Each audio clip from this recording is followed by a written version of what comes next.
You want to know what's wildly inconvenient? The fact that I recorded this episode earlier today and made it to about 80% done and randomly deleted the entire audio recording.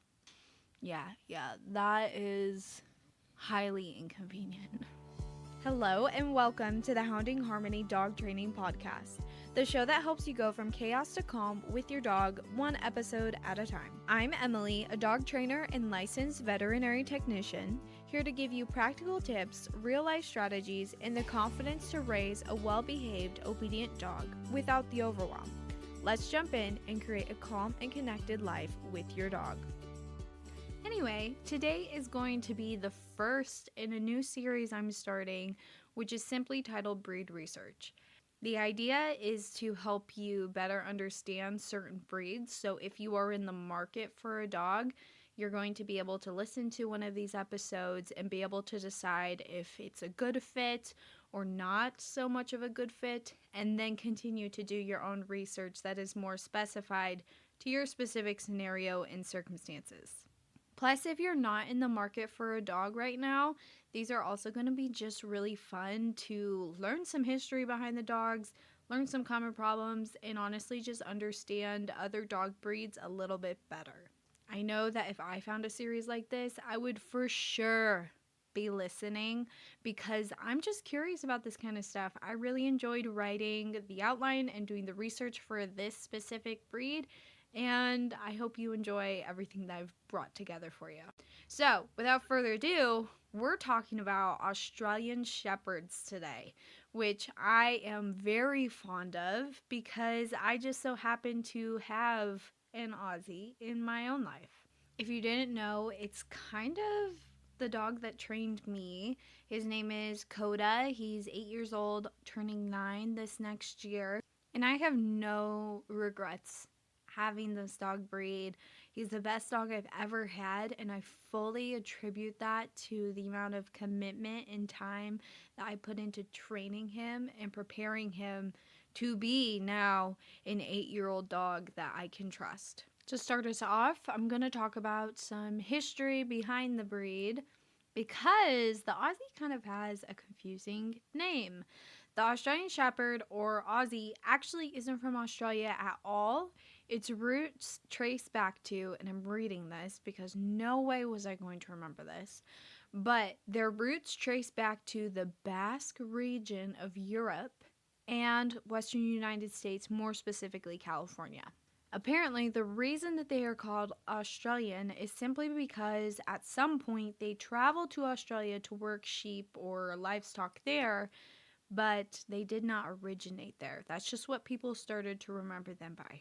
They are bred as herding dogs, and they've become a staple in the aesthetic of ranching and farming, but due to show breeding and color selection, it is rare to find a working Aussie anymore. And a fun fact that I found that I did not know was that Aussies gained a ton of popularity in the 1950s because at rodeos they would perform tricks and herding demonstrations, and because they're adorable. Commonly medium-sized dogs between 40 and 65 pounds. I personally have a giant one that is at a healthy 67 to 70 pounds. And you're going to see breed differences like that just depending on the breeder and the parents and just what they are breeding for specifically. I will not be talking about a mini Aussie today, but a lot of these facts can overlap, but they are a different breed and have different needs and temperament. If you want an Aussie, however, I would personally suggest you stick with a standard size because the more that they are bred down for a specific trait like small, compact frame, this tends to cause weakness in other areas that are being ignored, like overall genetic health, mental capacity, and temperament. So do with that as you will. There's going to be a lot of overlap, but there is also a lot of specification. So you can use this episode to kind of get an overall idea and then do more specific research. Their coat is medium length and double layered. That means they have an overcoat and an undercoat. The overcoat is the guard hairs that you can see, and the undercoat is more downy, soft hairs that they typically shed. And that's what keeps them insulated in the summer, keeping them cool and warm in the winter. They come in tricolor, so 3-color, or merle patterns. So tricolor is what I have. I have a red tricolor. That means he is red, brown, and white. There's also blue tricolor, which is black, brown, and white. And merle patterns, which are the spotted ones. And those typically come in, well, they have a huge variety, but you'll usually see the same 3 color combinations floating around because there's a red merle, blue merle, that kind of thing.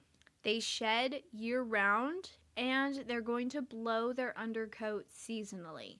So what this looks like is at the beginning of the seasonal changes, they're going to lose all of that downy, fluffy undercoat in like a massive shed. And that's when you really see just like hunks of hair coming off. They don't look bald from blowing their coat because it's the undercoat that they shed. They keep all of the overcoat.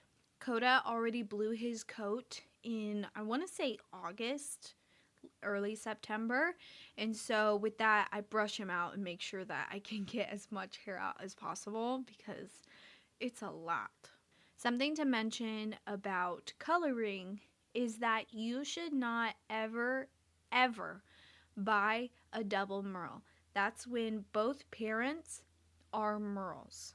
The reason this is that genetically there are so many defects that can happen.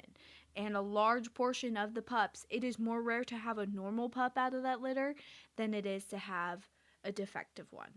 Usually the defects we're seeing are deafness and blindness, which can be kind of hard to tell if your puppy is deaf because aren't all puppies deaf to us in the beginning?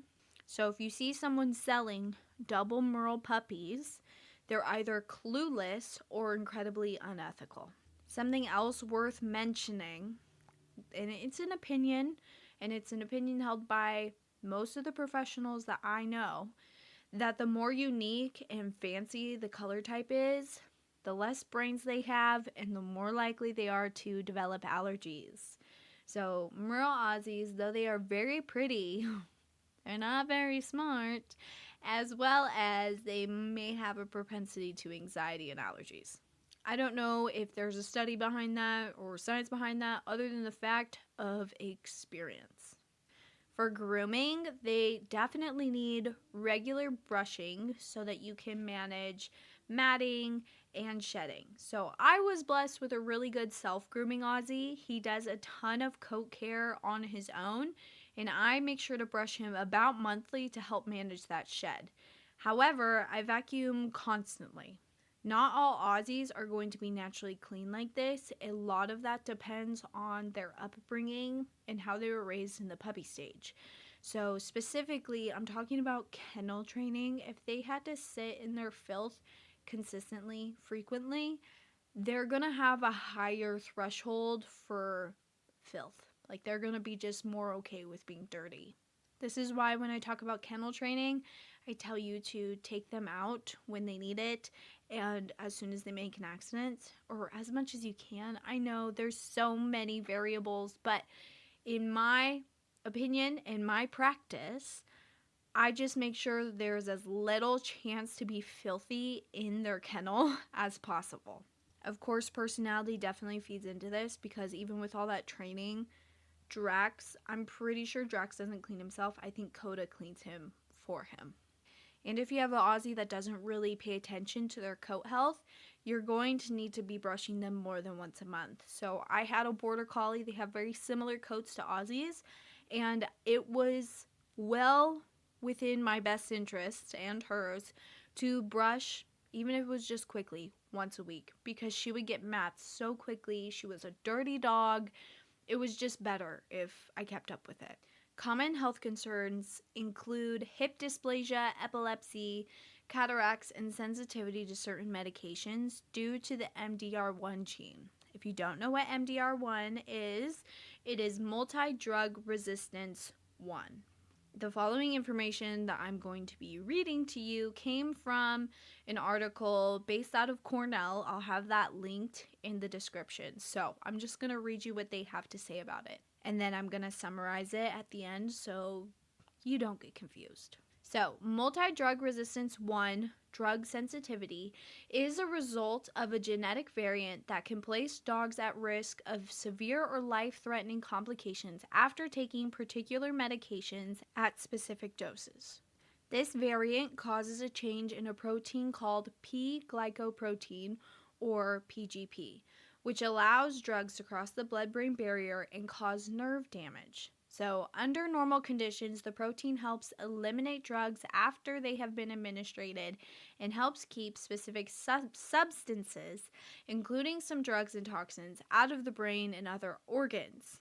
When PGP is not functioning correctly, these drugs and toxins can build up or even cross into the brain, causing severe and sometimes fatal reactions. So basically what that means is their body is less capable to fight off the toxins within these medications, or at least the toxin that is the medication, from hurting their nervous system, specifically in their brain. That's why it can be so scary with seizures and even death. This sounds really scary, but it's pretty common, especially in other working breeds like collies, sighthounds, sheepdogs, and shepherds. So the safest bet is to make sure you discuss every medication with your vet and ask to see if it's MDR1 safe, or you can always get genetic testing done to see if your dog has this mutation. However, in my experience, we just assume that they do and choose a treatment according to that. The specific medications that you need to watch out for is mainly ivermectin, which is a heartworm medication or dewormer. It's also in some flea and tick meds. Imodium, which is going to be a gastrointestinal drug.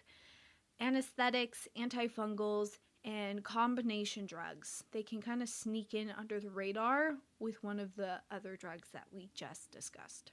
So, like I said, I've had an Aussie, I've had a border collie, and we just avoided ivermectin. That's the main one that you'll hear about. And we used flea and tick and heartworm meds that did not have any ivermectin in it, which there are a good amount of those out there. So I wouldn't really stress about this because vets are pretty up to date with this whole thing. This isn't new. It's been around for years. It's something that they've been teaching in vet school. But always, to be safe, it's totally fine to ask a question. Hey, is this going to be safe?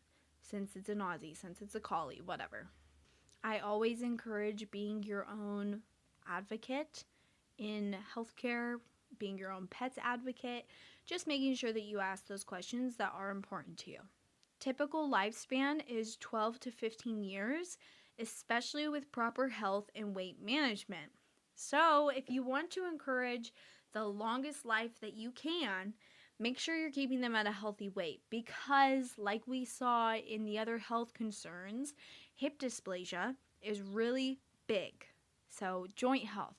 We need to make sure that we are giving their joints the best chance at surviving long term. So I really recommend supplementing their joint health and to make sure that they are not getting overweight because obesity really does kill dogs a lot quicker than some people realize. I also love to see people taking their dogs in for yearly checkups because there's things that your vet team are going to notice that you won't notice. They can see symptoms and disease as early as possible so they can try to get ahead of that before it's just a downhill slide.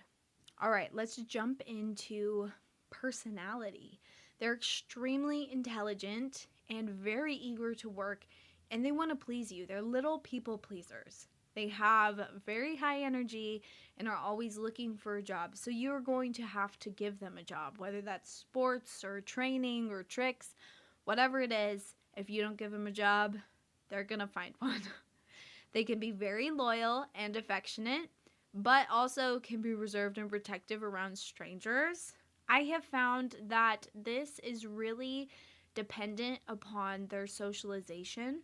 The only Aussies that have been worried to meet me have been ones that have not, been off the farm very much, or they've just been in their house a lot. I have also found that in any breed, the higher the energy, the more likely they are to develop anxiety, and socialization is going to greatly impact that. So a lot of the protectiveness and fear that we see is based out of that anxiety that they are not going to be protected by you. They haven't been in this situation before, so they think they need to protect themselves. Some common naughty tendencies that you're going to see with an Australian is they love to herd things, whether they are livestock or not. So kids, other animals, they love chasing things, whether those are wildlife, children, or tires on cars. So that's something that you really need to not allow, because that's how a ton of pups die. All of these things are going to happen when they are understimulated or simply without structure. So it's important to make sure that they have that structure so they're not self-employing themselves. Even at Coda's ripe age of 8, almost 9, we still don't intentionally rile up his instincts. So like screaming, running, roughhousing, that can all trigger his herd drive and end up with nips at the heels, herding, chasing. We don't herd people. That is a rule in our house. But another rule is to respect Coda's threshold for chaos. Overall, they're typically happy-go-lucky goofballs. Aussies need a ton of good exercise and mental stimulation every single day, or else, like I said, they will self-employ themselves in things that we don't want them to do. So things like taking them on a training walk, making sure that they're in a heel and they're following boundaries that you have set, and running play, so like fetch, running, a lot of movement. Those are going to get you through the day-to-day. As well as if you have another dog in the house that loves to play, or know someone with another dog that loves to play, that will help you so much with burning off their energy. I love having 2 dogs. I think it is the golden number. But that's what I would recommend for the day-to-day. Now, they are also fantastic running partners. If it was up to Coda, he would go on a run with me every single day. And they would love, if you have the resources or you're in an area where you can go hiking, best hiking partners. You can also look at my episode on how to exercise your dog when running isn't an option to get more creative if you're in a smaller space or have less resources than mentioned. They thrive with advanced training, like agility, frisbee, herding trials, or learning complex tasks. So have that in your brain that you are locking in for a lot of training, and make sure that you are able and willing to commit a large amount of your time, especially in the first 5 years, to training and shaping this dog. So like I said before, without stimulation, they're going to be naughty. They can become destructive, vocal, develop anxiety. Somehow, whatever you don't want them to do, they're going to find it. They are definitely a medium to hard level difficulty dog. I don't necessarily recommend this dog to first-time dog owners unless you have done heavy research and you already have a training plan in place before you pick up the puppy. A little plug here.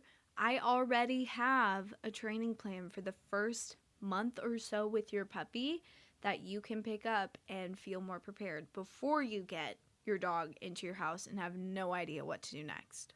So you can find that on my website, of course, in the description. So what kind of living environment do these dogs thrive in? They would love it if you had a home with a yard or a farm, or if you are a very active person. This is a perfect single adult dog. What I mean by that is your primary hobby in life, outside of work, your hobby is taking care of this dog, training this dog, exercising this dog. They also will make you get up and get out of the house to exercise them. and they're incredibly affectionate.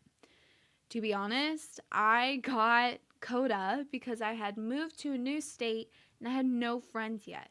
And he kept me super busy and he gave me company. So I didn't need new friends because I had a puppy to train. These types of dogs are not going to do well in small spaces unless you are extremely committed to exercise and mental stimulation. Any dog can be an apartment dog if you are committed to meeting those needs. They handle cold weather really well, but they can overheat in hot climates due to their coat.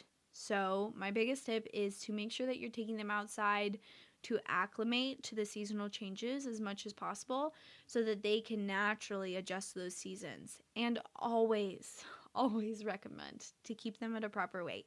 The more fat they have on their body, the harder it is going to be for them to regulate their temperature. A little caveat on the cold weather thing is that Aussies they're not very tough. Okay, they don't like to be uncomfortable.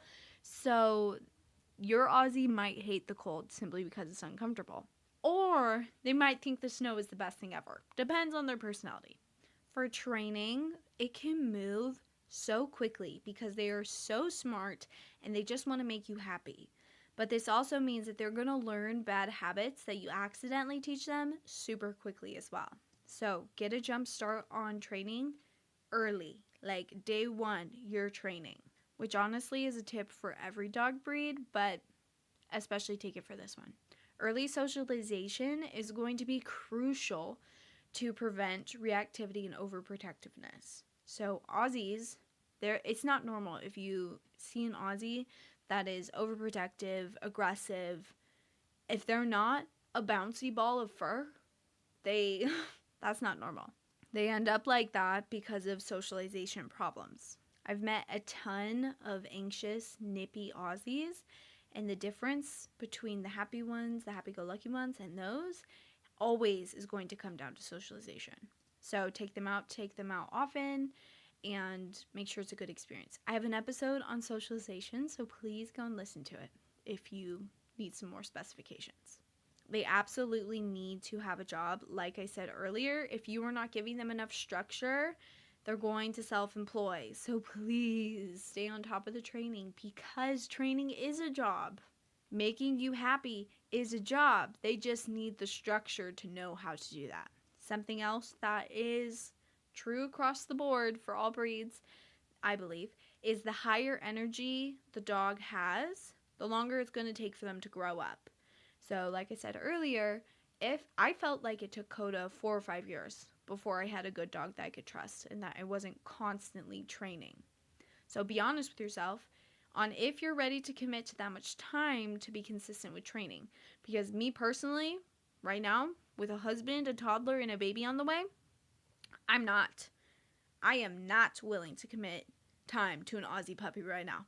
Someone gave me one, put it in my arms, and was like, here, take this puppy. I'd say nope, someone else will take it.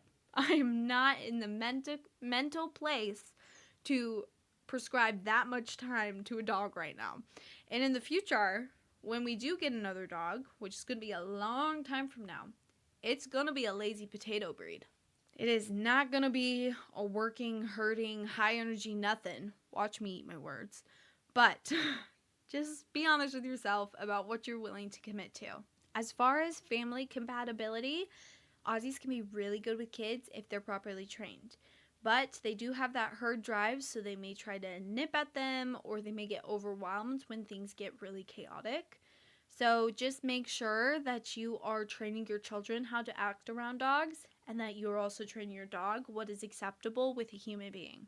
Generally, Aussies love to have other dogs in the home, but they have a really strong prey drive. So if you have like rabbits or chickens or any sort of prey animal, that's going to be a little risky. Even cats, like you need to make sure that you introduce the cat and the dog well, or else it could be a lifelong battle. We cannot have poultry, chickens, as long as we have Coda because he loves a chicken dinner. And I don't know if he's actually intentionally killed one, because usually he's just like ruffling up the feathers. He's kind of a dopey dog. But yeah, no chickens until Coda is out of the picture. And honestly, that's okay. He's honestly blessing me with that restriction because I love animals and I don't need them. Our house is also much more peaceful, harmonious when we have siblings for Coda. So Coda was an only dog child for like 6 or 8 months. And as soon as we got him a puppy, his life greatly improved. Now, not all dogs are going to feel that way, but Aussies generally are pretty social. So they keep each other really busy with play. They're burning energy when they need to. They sleep on the same dog bed together. They're so sweet. However, my mom used to tell me this saying. I'm sure it's from something more famous. But if you have one dog, you have a whole dog. If you have two dogs, you have half a dog brain. If you have three dogs, you have no dog brain. So keep that in mind, that typically dogs make better decisions when they're the only dog there and there's no one, hyping them up to do naughty things. Okay, overall maintenance and cost. We've already talked about the grooming, so that could look like brushing 1 to 4 times a month. For professional grooming, I would recommend doing a 1 to 2 times a year cleanup around the paws, sanitary trim, as well as I love having like a space style cut.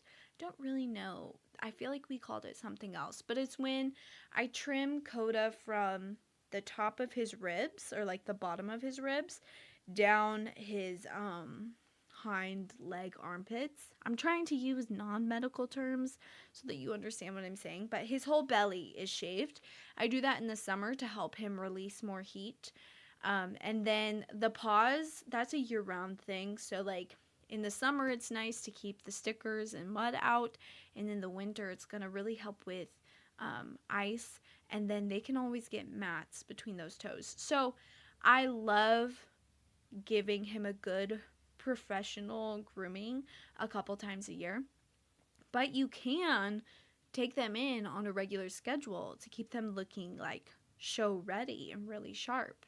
However, that is not necessary. When it comes to food, they do have a pretty good appetite, which comes in handy when they're active and when they're young and growing, because they can burn through a ton of calories really easily. But as they get older, it's easier for them to overeat and to become obese. So just make sure that you're paying attention to how much you're allowing them to eat. I strongly believe in free feeding, like teaching them to intuitively eat from an early age. So as puppies, I don't restrict their food so that they can just tell themselves to stop. This does not work for every dog. and sometimes it takes them a while to get used to the fact that they don't have 8 brothers and sisters also eating their food. But even with Coda's upbringing of intuitive eating, at about 6 years old, his metabolism just like dropped off the deep end and he gained so much weight, and it took us a year to get all of that weight off. He was 97 pounds. I was so shocked because they're fuzzy. You don't notice unless you're petting them really firmly. So just keep that in mind. As far as medical costs go, this is what I'm going to tell any dog owner, is before you get a dog, decide in your head a number that you're willing to spend on any one emergency or medical bill. So in theory, in the best case scenario, you have that saved up so that when this does happen, you don't have to worry about getting a credit card. You don't have to worry about the debt. You don't have to worry about how much it's going to cost, because you already know I have XYZ saved up for it. So make sure that you are aware that even if your dog is perfectly healthy, there are going to be some vet care costs. So vaccines and preventative care and simply just checkups. That's what a responsible vet owner will do, or pet owner will do. You're going to keep them vaccinated. You're going to keep them on a preventative for heartworm and flea and tick, because those cause much more expensive, bigger issues if you don't. And regular checkups, that can be a part of your vaccine appointment, your yearly vaccine appointment, just to make sure that you're not missing things. The more intentional you are about finding a good breeder, the less health problems you are likely to have. So the biggest thing that we talk about with these dogs is their hips, because it is so common to see bad hips in Aussies. So if you can find an OFA approved sire and dam, that is great. Or even OFA approved pups. So OFA, Orthopedic Foundation for Animals, it is a nonprofit that has a specific set of requirements that these dogs get x-rayed, and they look at their hips and make sure that they are healthy. And then they can be OFA certified. So look for a breeder that has OFA certified sire and dam. Especially if you're getting a purebred, like if you're willing to shop for a puppy, do it right. If you're just going to adopt, then this doesn't apply. Just be aware that they might have bad hips. Also, something I didn't mention before was pet insurance. If you are one of those people that's like, there is no amount of money that I wouldn't spend to save my dog, please get pet insurance, please. It can be so good, and that way you can have a much larger ceiling on your budget. I don't have any personal recommendations on this because I do not hold pet insurance. I have a savings account. But that would be a great guest episode idea. So stay tuned. Maybe I'll figure that out. So who is this breed for and not for? It's going to be perfect for an active, outdoors type of person who wants a partner for running, hiking, or dog sports. Basically to make your dog your hobby. This is not an ideal dog for owners looking for a couch potato, people who are going to be gone all day at work very long hours, or families who don't want to manage a high energy, high drive dog. Now, the whole time I've had Coda until the last couple years, I worked a 40 to 60 hour week job, and we still made it work. So this really depends on you. Are you willing to prioritize the training and the time that they will take? So to wrap this all up in a bow, Aussies are some of the most beautiful and brilliant and loyal dogs, but they are not an easy breed. So before getting one, make sure that your lifestyle has room for that daily training, mental work, and lots of exercise. If you listen to this episode and you're like, heck yeah, sign me up, check out some of these resources to find your own Aussie. There is the Australian Shepherd Club of America that will have a breed registry. Breed-specific rescues, because that is a thing. You can look up Australian Shepherd Rescue and find the Aussie of your dreams. And find a trainer locally or online that understands high-drive herding dogs. I hope you found this helpful. My voice is so tired from talking for this long. And if you have any questions, feel free to reach out. I have a link in the description of this episode that has a contact me form. So contact me if you need me. And I hope you guys have a great day. Thank you so much for tuning into Hounding Harmony Dog Training.